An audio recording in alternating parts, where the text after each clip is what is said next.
Sup you guys, ASD Classified here, and I'm gonna do a very late review of the mid-season finale of Power Rangers Dino Charge, episode 8, Double Ranger, Double Danger, Double Danger, Double Ranger. Something about doubles and rangers. Alright, let's get into this. Okay, so pretty much I liked the episode overall. I really did. I enjoyed it. Overall, it's good, okay? It's just, it had a few things that irked me in it, though. Okay, first let's talk about the little fight that Tyler had with Kitty Cat Fury. Okay, so they were fighting, right? And then Tyler discovered that Fury did in fact have something to do with his daddy's disappearance, right? And Fury was talking all that shit. Oh, I should have known you were his son. You just as weak as your damn daddy, right? And then Tyler got very angry and started whooping the crap out of Fury, right?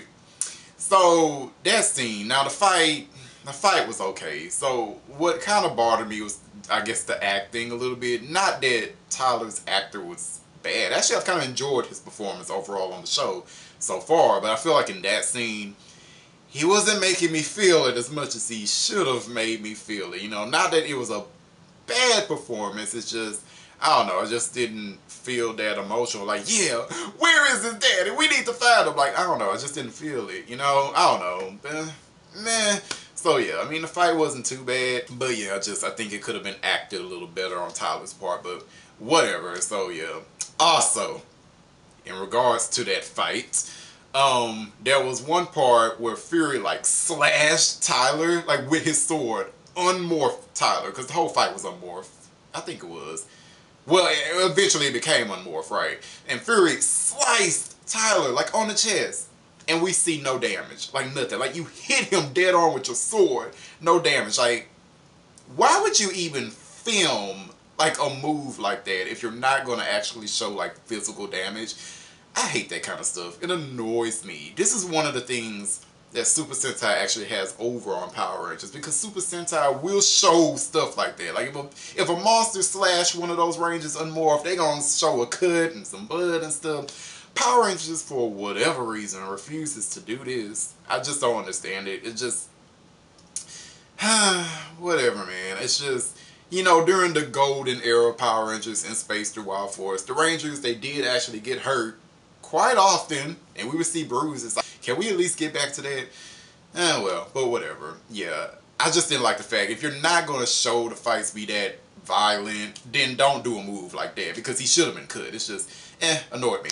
Also, another scene concerning Tyler. So the episode, like, the plot revolved around a monster who can make the villain foot soldiers look like Power Ranger clones, like morph Power Ranger clones, and they tricked Tyler in the beginning episode to steal their device, the E-Tracer that can locate all the other energems that's out there, whatever. The villain stole it.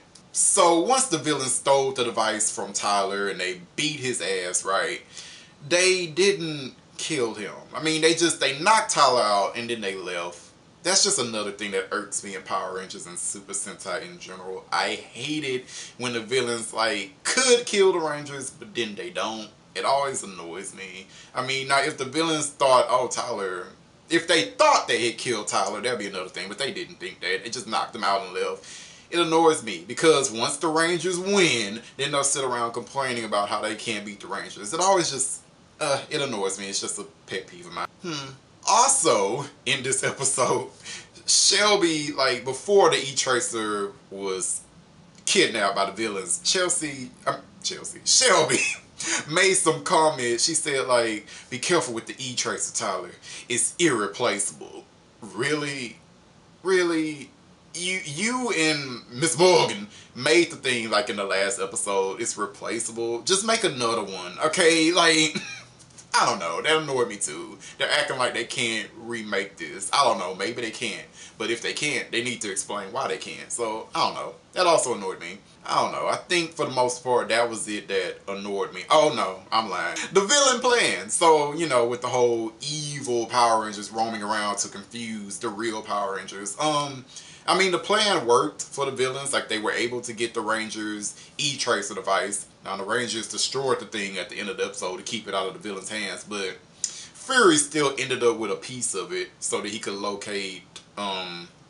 Did he end up? What did he? Oh, he still had like the golden energy that he could potentially use to power the Terrazord. So whatever. So you know, they destroyed the device, but Fury still got, you know, a little something from it.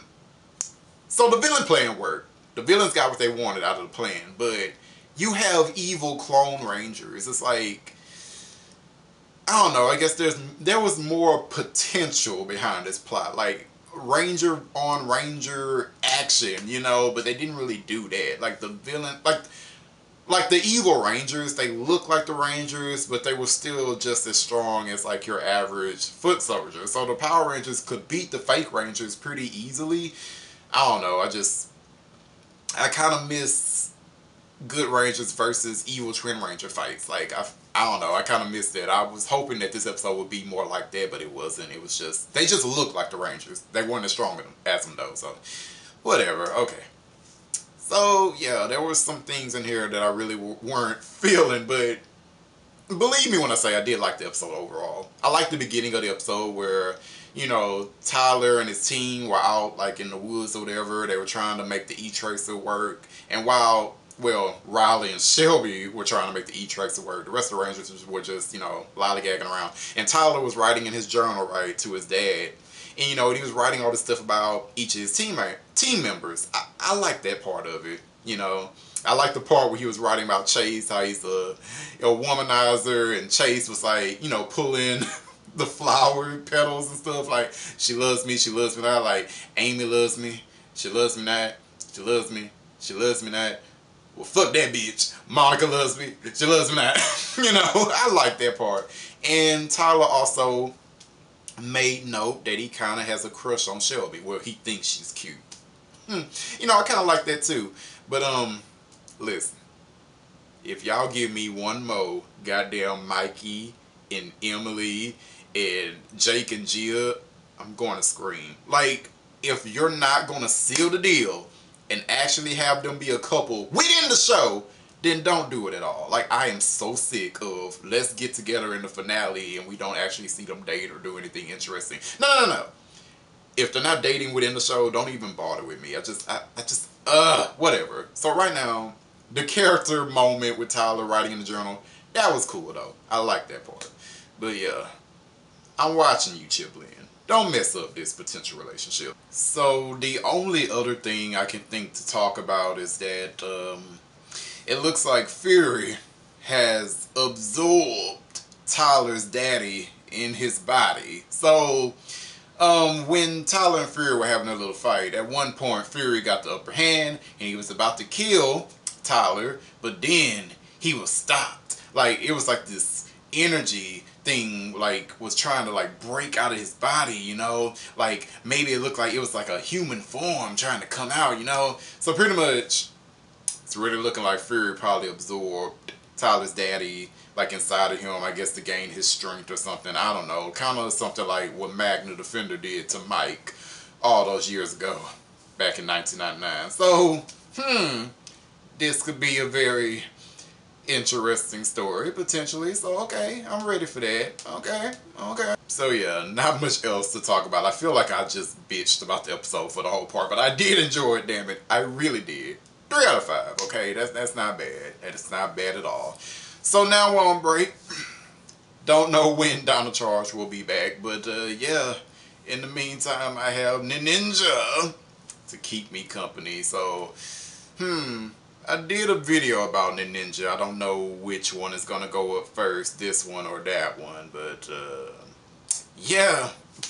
Trying to get back on my vlogging game. Alright, so if you're watching this video, what did you think about the mid-season finale of Power Rangers Dino Charge? Let me know in a comment if you would be so kind. Alright, later you guys. Jamata.